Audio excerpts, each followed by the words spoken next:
Swadika, good morning and welcome to Newsline. We're coming live to you on NBT, NBT World and also Radio Thailand FM 88. It's Friday already, March 11, 2016.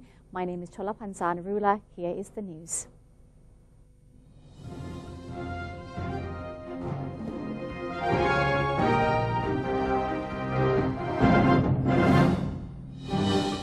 In today's segment, Thailand moves forward. Prime Minister General Prayut Chan-o-cha gave an opening address at the 14th Asia Cooperation Dialogue or ACD ministerial meeting, affirming Thailand's adherence to its reform roadmap as well as the 20-year national strategy. At the ACD ministerial meeting hosted by Thailand, Prime Minister Prayut stated that the event was aimed at strengthening member countries by fostering trust, eliminating skepticism and creating equitable benefits. He urged all to take lessons from the past while formulating joint development plans for the future and to identify their similarities within diversity. The Premier noted that the ACD covers a population of 4.3 billion and accounts for a combined trade value of $6 trillion. With the maintenance of close alliances, he believed the group has the potential to become an economic powerhouse of the world. Regarding developments in Thailand, General Prayut revealed that the government is implementing the civil state policy to promote happiness and raise competitiveness amongst the people. He added that Thailand has been following His Majesty's Sufficiency Economy philosophy for over 40 years now and is mapping out its 20-year national strategy for the well-being of citizens in the long term. The Prime Minister promised to hold general elections within next year in compliance with the reform roadmap. He also said he will not meddle in the affairs of the new government as it will be guided by a mechanism which will be set up to ensure seamless continuation of the national strategy. The 14th Asia Cooperation Dialogue Ministerial Meeting held in Thailand was held under the theme, The Way Forward. NBT World correspondent Kun Pimchanok Ratana Piset attended the meeting and has the following story. Asia Cooperation Dialogue or ACD is an Asia-wide cooperation established in 2002 by 18 founding members, including Thailand.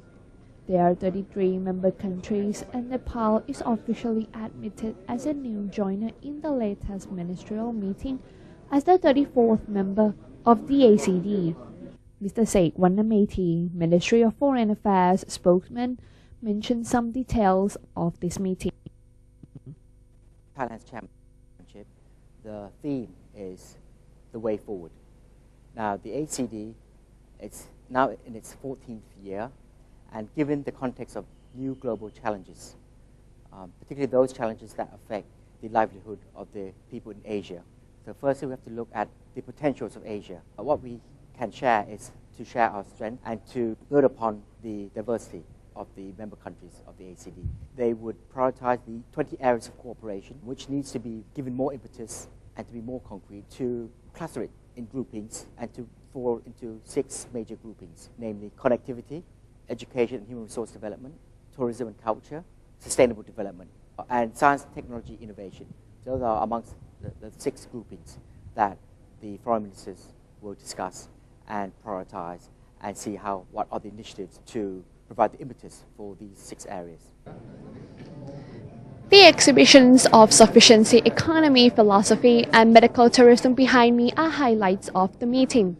Thailand urges all ACD member countries to adopt the philosophy as a way to attain the Sustainable Development Goals of the United Nations or SDG. Moreover, the medical tourism will be proposed in the meeting as Thailand is an international tourism destination with advanced medical technology and services. Thailand will coordinate the issue of sustainable development in the context of United Nations Sustainable Development Goals that was adopted last October in 2015, and Thailand will coordinate this issue for the ACD, and Thailand will propose and brief the meeting on the Sufficiency Economy philosophy as an approach to helping member countries to attain the Sustainable Development Goals. And many of the ACD countries already apply the principles of the Sufficiency Economy philosophy. Thailand was selected as a chairman and coordinator of the ACD for the year 2016.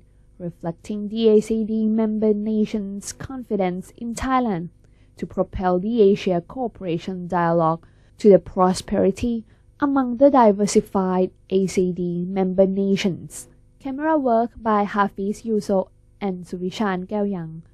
I'm Pimchanok Ratanapised for NBT World. On the business front, UAE investors have expressed keen interest in making investments in Thailand's logistics sector. NBT World correspondent Kun Ak Rotana Suwan has more. Disclosing the results of talks with DP World President Sultan Ahmed bin Sulayem and business representatives from Dubai, Deputy Prime Minister for Economic Affairs Somkit Jatusipitak said businessmen from Dubai have expressed interest in investing in a dock in Songkhla province, which is part of the Andaman and Gulf of Thailand land bridge project to connect Songkhla and Stun provinces. The president stated that DP World is expanding its investment worldwide and sees Thailand as a place of great potential. Deputy Prime Minister Somkit pointed out that investment returns across the world are currently depressed, with interest rates in most countries falling down, creating a strong opportunity for Thailand to attract investment due to its continuing high yield.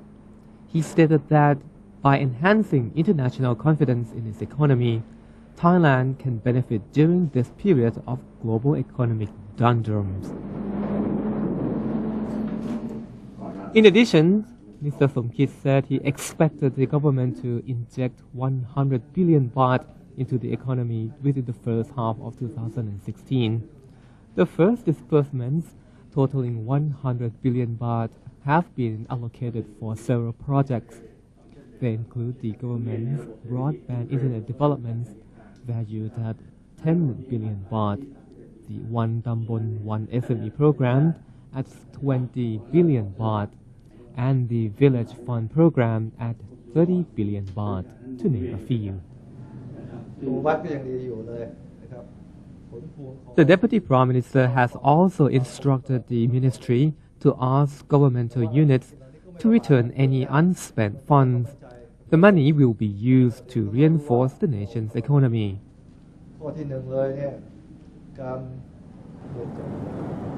Despite Thailand's export volume recording at 8% contraction in January, Dr. Somkit noted that the figure was much better comparing to other nations in the region.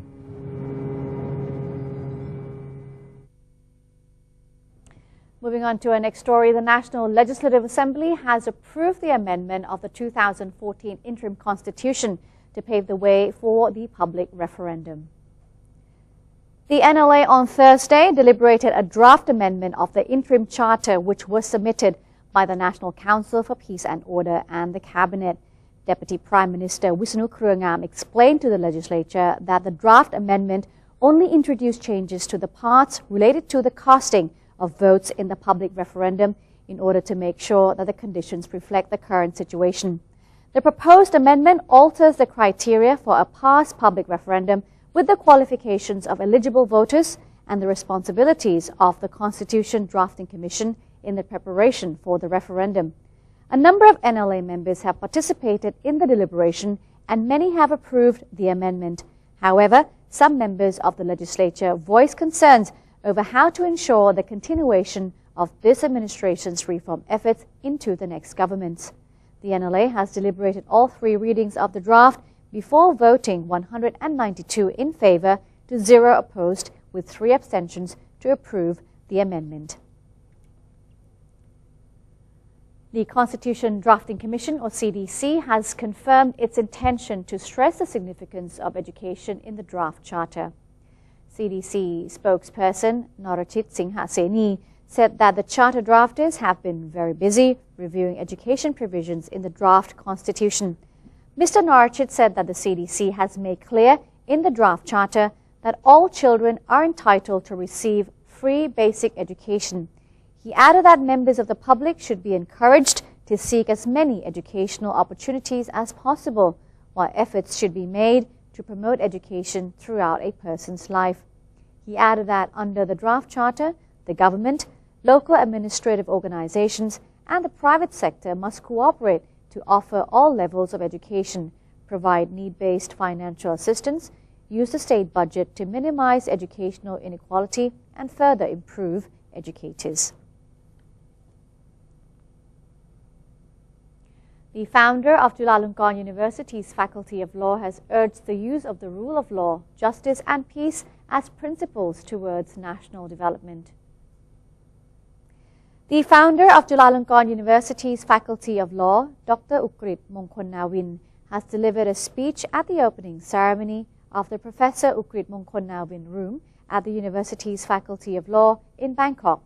He stressed the importance of using the rule of law, justice, and peace as the core principles to develop the nation.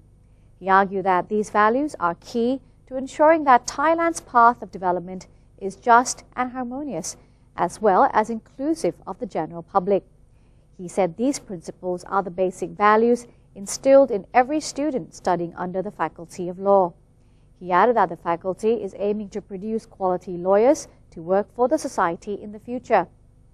On this occasion, the faculty founder gifted small Buddha images as tokens of appreciation to the sponsor of the Professor Ukrit Mongkonnawin Room, as well as Deputy Director General of the Public Relations Department, Kun Jarun Chayasorn.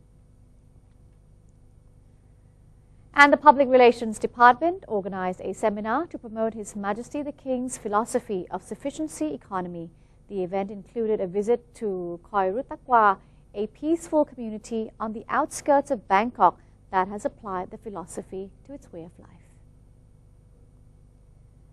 Khoi Rutakwa is a predominantly Islamic community that is recognized as the Sufficiency Economy Learning Center. This old village is located in Nong Jok district, about 60 kilometers from the Bangkok City Hall. Momlung Panadda Disakun, who serves as Deputy Chief Executive Officer of the Mae Pha Luang Foundation, said the philosophy of sufficiency economy is very important for all Thai communities as it teaches the merits of moderation, the key to living a healthy and happy life. The community residents have been able to maintain their original lifestyle by engaging in farming for generations. Khoi Rutakwa is the only community in Bangkok that has been selected as an area for a sufficiency economy case study. The Department of International Trade Promotion has organized the Biff and Bill 2016 exhibitions to demonstrate the potential of Thai fashion, textiles, and leatherware, as well as to provide a stage for business networking. Kun Nirnut Traijakwanit has more.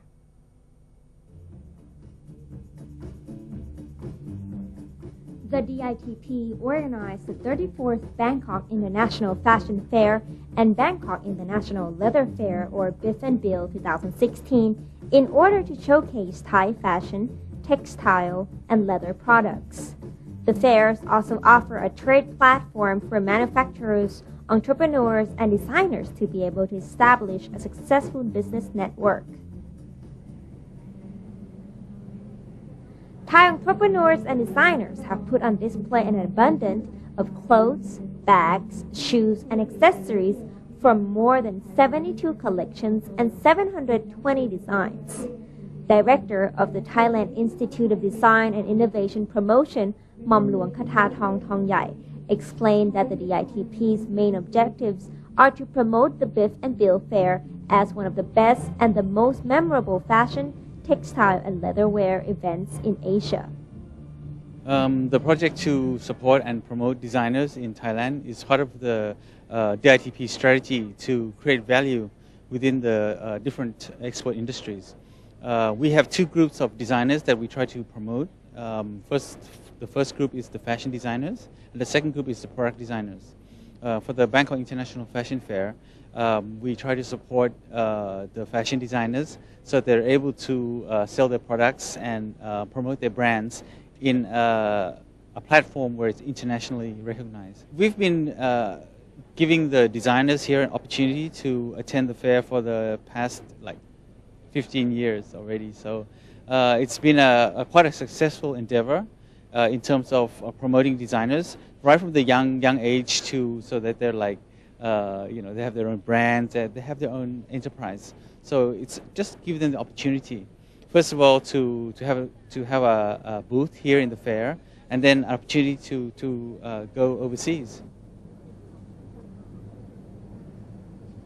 Ms. Chatmani Tasunthorn Pairot, a jewelry designer and exhibitor at the fair, revealed that her brand was selected by the DITP to join in the Designers Room project, a venue for young designers to showcase their distinctive products domestically and internationally.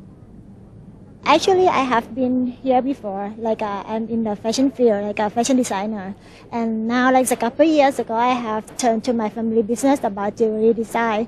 That's why I joined to the Department of International Trade Promotions. So they call for all designers all over the country. Yes, and selected by Thai government. Yes, by our department, and select designers for the households, product design, fashion design, and as well as jewelry as well. That's why I got selected by the Thai government. My jewelry is about made from silver, 92.5, and all the stone that you see here is all authentic only, natural stone only. And we have to recutting to make a new cutting forms and designs, and mix together like a contemporary but easy to use every day. Trade days will be held until March 11th, and the public days will be held from March 12th to 13th at Challenger Hall 1 to 2 at Impact Muang Thong Thani. I'm Niranut Traijakwanit reporting. Thanks to Kun Niranut for that story. And that's it for Thailand Moves Forward. We'll now take a short break. We'll have a look at the exchange rates and commodity prices first, of course, and Newsline will be back with more right after these messages. Stay with us.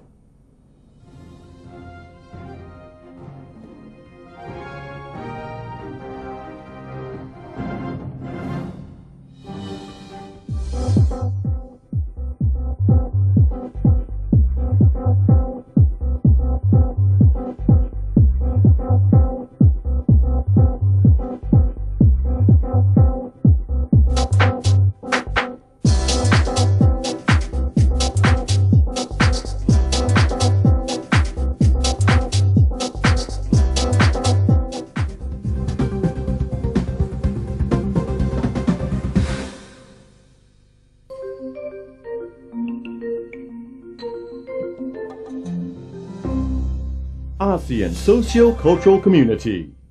Due to recurring natural disasters in the ASEAN region, the ASEAN Committee on Disaster Management has become the main authority to coordinate emergency help during disasters. Moreover, there is background of cooperation in terms of environmental sustainability and restoration of natural forest land to reduce the impact of disasters. One vision, one identity, one community.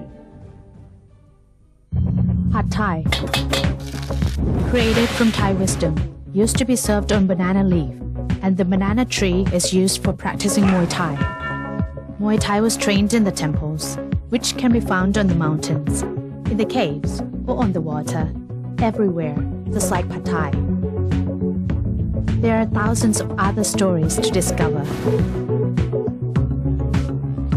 Discover your amazing stories in Amazing Thailand.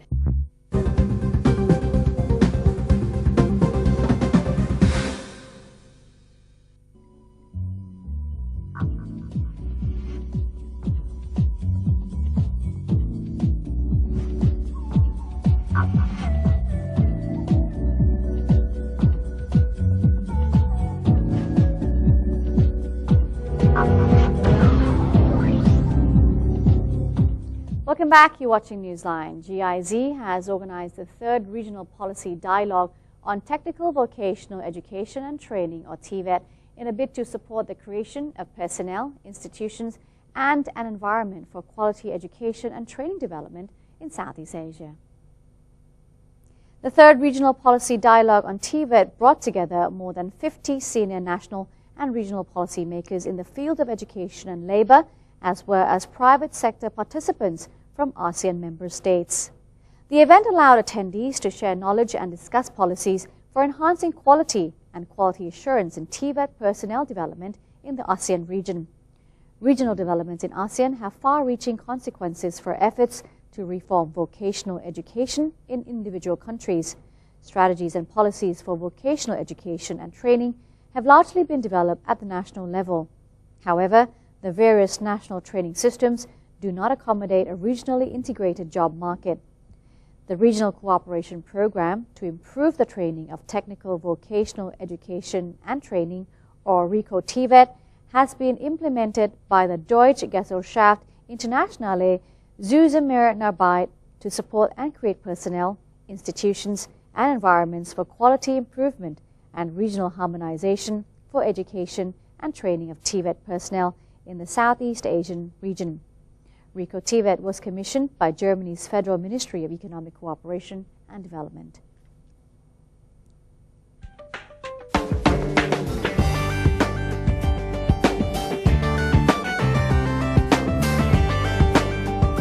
The Pentagon said it captured the Islamic State's chemical weapons chief in Iraq during an operation in February. Pentagon spokesman Peter Cook said the capture of Sulaiman Dawood al-Bakr, also known as Abu Dawood, removed by a key ISIL leader from the battlefield. Dawood was transferred to Iraqi government custody earlier on Thursday. Cook said the U.S. military learned details about Islamic State's chemical weapon facilities and production, as well as the people involved from Dawood. The information resulted in several airstrikes by a U.S.-led coalition against Islamic State. We're confident that the strikes that have been conducted have disrupted and degraded their chemical weapons capabilities. I'm not going to say that we've knocked it out in full, but we feel confident that we've made a difference with regard to that, and this information was very helpful in conducting these strikes. Sao Paulo state prosecutors are seeking the arrest of former Brazilian President Luiz Inácio Lula da Silva on money laundering charges.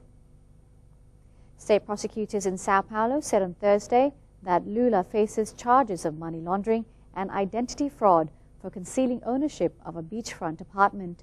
State prosecutor Cássio Roberto Concerino said Lula's wife and son were also implicated with charges of money laundering. The charges reinforce suspicions raised in a separate federal investigation that detained Lula for questioning in police custody last week, fanning a political crisis that has rattled his successor, President Dilma Rousseff. Lula has disavowed ownership of the apartment and denied any wrongdoing.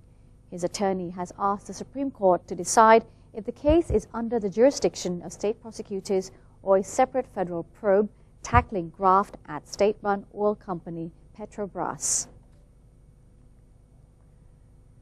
And that's it for today's edition of Newsline. Thank you very much for joining us. If you do have any suggestions, you do have any comments, please do not hesitate to write to us. The email address is newsline.nbt@gmail.com. Today we end the program with a video of the total solar eclipse from NASA. The eclipse took place on March 9th. I'm Cholapansana Rula. See you tomorrow. Sawasdee ka.